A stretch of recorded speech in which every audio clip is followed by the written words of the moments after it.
আমাকে আমাকে রায়ধনের সাথে মিলিয়ে দে। বলছে কানাই, তোকে আমি এই বেশে কিভাবে রাধারানীর সাথে মিলাবো রে? তুই এক কাজ কর, তুই তোর মা যোগমায়াকে স্মরণ নে, মা যোগমায়া তোকে সাজিয়ে দেবে, আর তুই সেই সাজ নিয়ে রাধারানীর সাথে মিলিত হবে। এই বলে এখন গোবিন্দ আমার লীলায় সহায়কারিণী মা যোগমায়াকে স্মরণ করলেন। বলে হরসনে কৈলাসেতে মা বসেছিল, হরসনে কৈলাসেতে মা বসেছিল, হরসনে কৈলাসেতে মা বসেছিল, হরসনে কৈলাসেতে মা বসেছিল, হরসনে কৈলাসেতে আসন টলিল, হরসনে কৈলাসেতে আসন টলিল, হরসনে কৈলাসেতে আসন টলিল, আসন টলমল করে গো, টলমল করে গো, টলমল করে গো, টলমল করে গো, হরসনে কৈলাসেতে টলমল করে গো, উলুধ্বনি কৈলাসেতে টলমল করে গো, কৈলাসেতে টলমল করে গো। মা যোগমায়া মানে হলো মা পার্বতী। মা পার্বতী ওই কৈলাসে বসে বসে বাবা ভোলেনাথের সাথে বসেছিলেন। বাবা ভোলেনাথকে বলছে, হ্যাঁ গো, রোজ রোজ তো আমায় এত ভক্ত ডাকে, তা কই কোনোদিন তো আসন টলে না, তা আজ আমার কোন ভক্ত ডাকলো যে আমার আসন টলে গেল? তা বাবা মহাদেব কি বলছেন?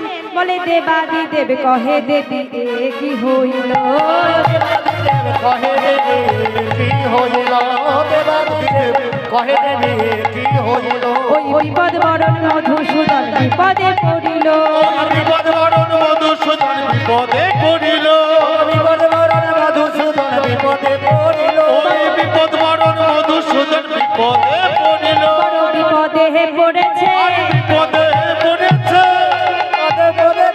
বিপদে পড়েছে, বিপদে পড়েছে, ওই বিপদ বরণ মধুসূদন বিপদে পড়েছে, বিপদ বরণ মধুসূদন বিপদে পড়েছে। আজ যে সে ভক্ত ডাকেনি গো, আজ স্বয়ং গোবিন্দ ডেকেছে, তাহলে আসন টলবে না? তা মা পার্বতী কি করলেন না, কৈলাস থেকে নেমে এসে এখন বেদিয়াকে সাজ সজ্জা করিয়ে দিয়েছে। ও মায়েরা একটু উলুধ্বনি দেবেন, আর বেদিয়াকে গোবিন্দকে সাজ সজ্জা করিয়ে দিচ্ছেন, দর্শন করুন।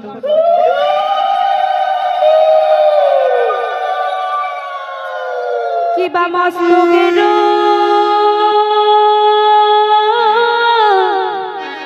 চূড়া খুলে তখন পাখিরি বাঁধিল, মস্তকের চূড়া খুলে পাগড়ি পড়িল,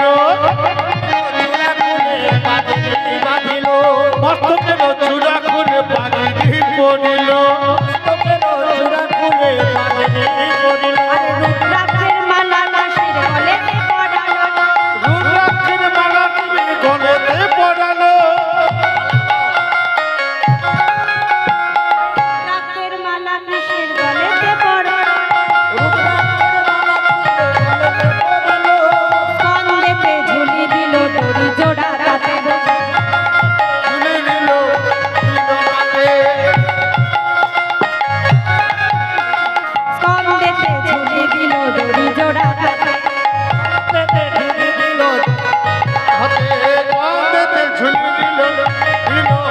আবার বিষধর ফণি দিল কানাইয়ের হাতে, আর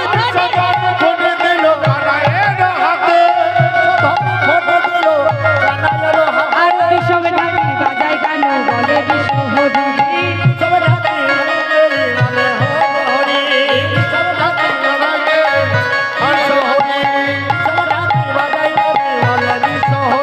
আর তোমারই কৃপায় মাগো দেশে দেশে ঘুরি উলুধ্বনি,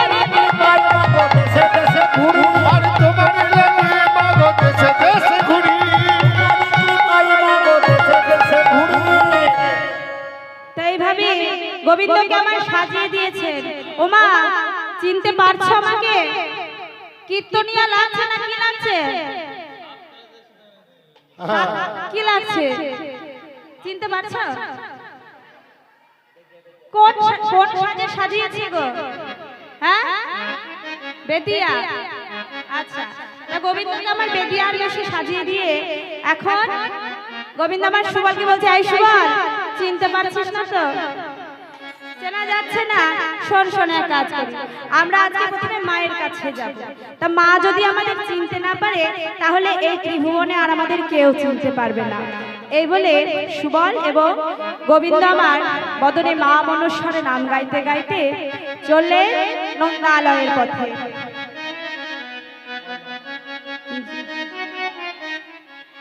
জয় মা ভবানী বৃষহরি এসো মায়া সরে, সাপের খেলা দেখাও মাগো গোকুল নগরে। জয় মা ভবানী এসো মায়া সরে, সাপের খেলা দেখায় মাগো গোকুল নগরে।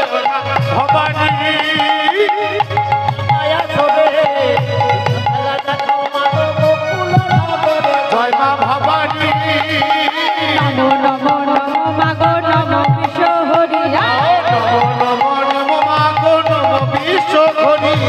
নমো নমো নমো মাগো নমো বিশ্বহরি। নমো নমো নমো মাগো নমো বিশ্বহরি। নমো নমো মাগো নমো বিশ্বহরি। আরে তোমার কৃপায় আমি দেশে দেশে ঘুরি। আরে তোমার কৃপায় মাগো দেশে দেশে ঘুরি। জয় মা ভবানী বিশ্বহরি।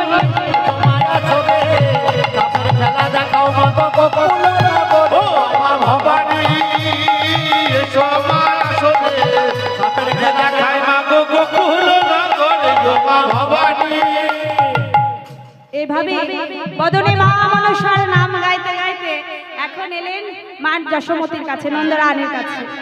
তা মা যখন বেদিয়াকে দেখলেন বলছে, আহারে, হ্যাঁ রে বাবা, এই নবীন বয়সে তোরা সাপ নিয়ে দেশে দেশে ঘুরিস? তোদের মা বাবার কি মনে একটু দয়া মায়া নেই? মা বাবার কি তোদের কষ্ট হয় না? সুবল বলছে, না মা, আমাদের কোনো কষ্ট হয় না গো। বলে, মা আজকে আমরা তোমাকে সাপের খেলা দেখাই? বলে, দেখা, তবে তোদের কষ্ট হবে না? বলে, না মা, এই মায়ের নাম নিলে কোনো কষ্ট থাকে না গো। ওকে ডেকেছে গো হাই শিব সুতাই, ওকে ডেকেছে, ওকে ডেকেছে গো হাই শিব সুতাই, ওকে ডেকেছে। লোকে দেখেছে গো ভাই, শিব সদাই তাকে দেখেছে। ওকে ডেকেছে গো হাই শিব সদাই ওকে ডেকেছে। আর নমো নমো নমো মাগো নমো বিশ্বহরি। নমো নমো নমো মাগো নমো বিশ্বহরি। নমো নমো মাগো নমো বিশ্বহরি। আর তোমার চরণে আমি নিত্য পূজা করি। তোমার দেওয়ায় আমি নিত্য পূজা করি। ওকে ডেকেছে গো হাই শিব সুতাই, ওকে ডেকেছে গো হাই শিব সদাই ওকে ডেকেছে। ওকে ডেকেছে গো হাই শিব সদাই ওকে ডেকেছে। তো এইভাবে কিছুক্ষণ সাপের খেলা দেখিয়ে বলছেন, হ্যাঁ রে, তা হ্যাঁ রে বাবা, সাপের খেলা দেখালি, তোদেরকে কি দেব বল? বলে, মা আমাদের বেশি কিছু চাই না গো, আমাদেরকে একটু একটু নবনী দাও, পেট ভরে নবনী খাবো। বলে, ও তোরা পেট ভরে নবনী খাবি? তা বাবা তোরা কত খাবি? আমার ঘরে তো নবনীর অভাব নেই, কে খাবে এত নবনী? বলে, বেশ মা, তাহলে খাওয়াও। বলে, বেশ। এই বলে এখন মা নন্দরানী বেদিয়াকে যত দেয় তত খায়, যত দেয় তত খায়, যত দেয় তত খায়, পেট আর ভরে না। বলে, হ্যাঁ রে, তোর এখনো পেট ভরেনি? পেট ভরেনি? তোদের পেটে যেন দামোদর, জানো দামোদর, তোর পেটে জানো দামোদর, পেটে জানো রাধে রাধে, দামোদর, পেটে জানো দামোদর। হরে না গরুদর, পেটে যেন দামোদর। হরে না গরুদর, পেটে জানো দামোদর। বলে, মা তুমি দামোদর বলো, অজয় বলো, আর যাই বলবে বলো, আমাদের পেট ভরে। মা নন্দরানী মনে মনে ভাবছে, এই বাবা, এই পরের ছেলেকে যদি সব খাইয়ে দেব, আমারও তো নিজের ঘরের ছেলে আছে, আমারও তো গোপাল আছে, গোপাল যখন এসে রনি চাইবে আমি কি খেতে দেব? বলে, শোন, আর না, আমার যা ছিল সব দিয়ে দিয়েছি, এবারে তোদের অন্য কিছু যদি চেয়ে থাকিস তাহলে বল। বলছে, মা আমাদের আর কিছু চাই না, আমরা তুমি একটি আশীর্বাদ করো যে আমরা আজ যে কাজের উদ্দেশ্য নিয়ে বেরিয়েছি সেই কাজে যেন সফল হয়। ও মা, গোবিন্দ আমার কোন কাজের উদ্দেশ্য নিয়ে বেরিয়েছে গো? রাধারানীর সাথে মিলিত হবেন বলে। তা বলে বেশ, এই মায়ের আশীর্বাদ তোদের সব সময় রইল, তোরা যে কাজের উদ্দেশ্য নিয়ে বেরিয়েছিস সেই কাজেই সফল হবে।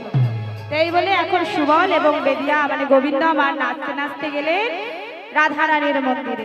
রাধারানীর মন্দিরে গিয়ে এদিকে ললিতা ডাকছে, ও বেদিয়া, বেদিয়া এইদিকে এসো এসো এসো, শোনো শোনো।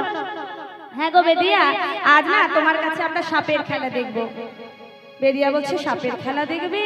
কিন্তু আজ আমি তোমাদের সাপের খেলা দেখাতে পারবো না গো। বলে দেখাতে পারবে না? বলে না গো। কেন? না হ্যাঁ আজ আমার সাথে আমার বেদেনি নেই, আর তাছাড়া এই যে সাপ আছে এটির মধ্যে, এই সাপটি একেবারে নতুন সাপ। ওমা, আপনাদের ওখানে ফাঁকা মাঠ আছে না? কালকে রাত্রে বেলায় গিয়েছিলাম, ওই ফাঁকা মাঠ থেকে ধরে নিয়ে এসেছি, একেবারে পাক্কা খরিস, বীজ দাঁত ভাঙা হয়নি। তা বলছে সাপের খেলা তো দেখবে। তা সাপের খেলা দেখলে কিছু দিতে হয়, দেবে তো?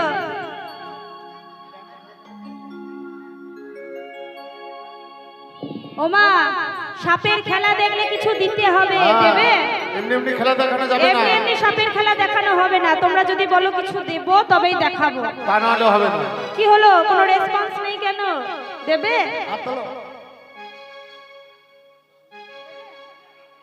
আচ্ছা, যারা যারা দেবে একটু দুটি বাহু তুলে বলো দেখি, রাধে রাধে। রাধে রাধে, সকলে দেবে।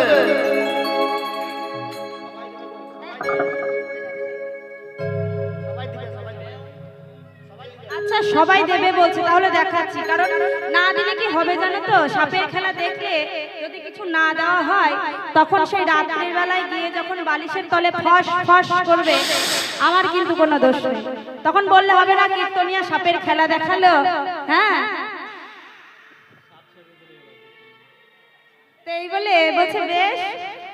ললিতা বলছে, তোমার চিন্তা নেই গো বেদিয়া, তুমি আমাদের সাপের খেলা দেখিয়ে যদি আমাদের রাইয়ের মন ভোলাতে পারো, তোমাকে অনেক ভালো ভালো পুরস্কার আমরা দেব।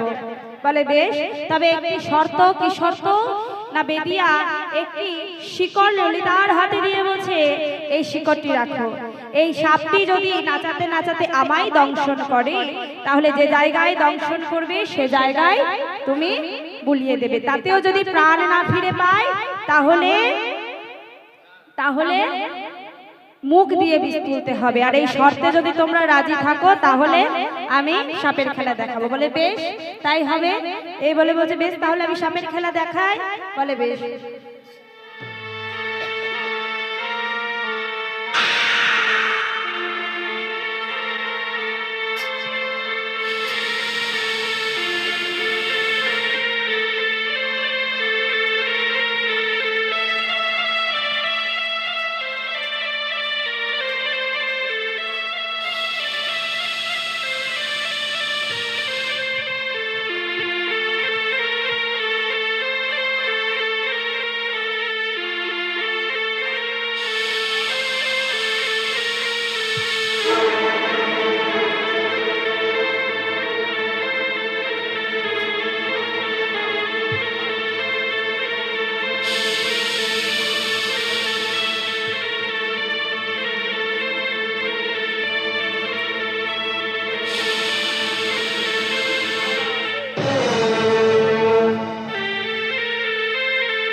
সাপ তো চলে গেল।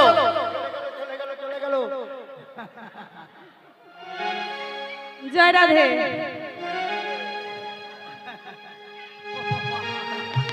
এবারে বলে ও বাঁশি বাজাইও না ও হে কালা রমণী ভোলাবার লাগি